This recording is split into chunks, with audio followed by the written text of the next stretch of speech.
Hello दोस्तों, राधे राधे, जय श्री कृष्णा। दोस्तों, आज हम आप लोगों के लिए एक नई कजरी गीत लेकर आए हैं जो औसानी माता के पूजन में गाई जाती है। आप लोग वीडियो को लास्ट तक देखिए और कमेंट करके हमें बताइएगा कि यह गीत आपको कैसी लगी।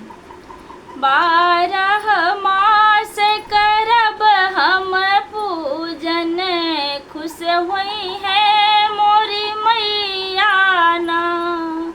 12 मास करब हम पूजन, खुश हुई है मोरी मैया ना। 4 महीनवा गर्मी के दिनवा, बेनिया खूब डोलई बना। चूवे देवे नाही पसीनवा, खुश होई है मोरी मैया ना। चूवे नाही देव पसीनवा, खुश होई है मोरी मैया ना।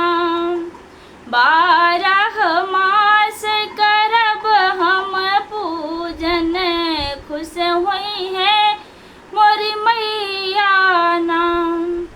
4 महीनवा बरखा के दिनवा, छतरी खूब ओढ़ई बेना।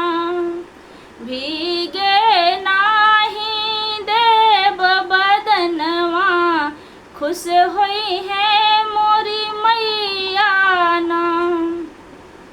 भीगे नाही देव बदनवा, खुश होई है मोरी मैया ना। 12 मास करब हम पूजन, खुश होई है मोरी मैया ना।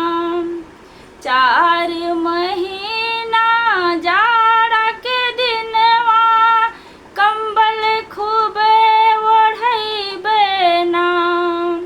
कांपे नाही देव बदनवा, खुश हुई है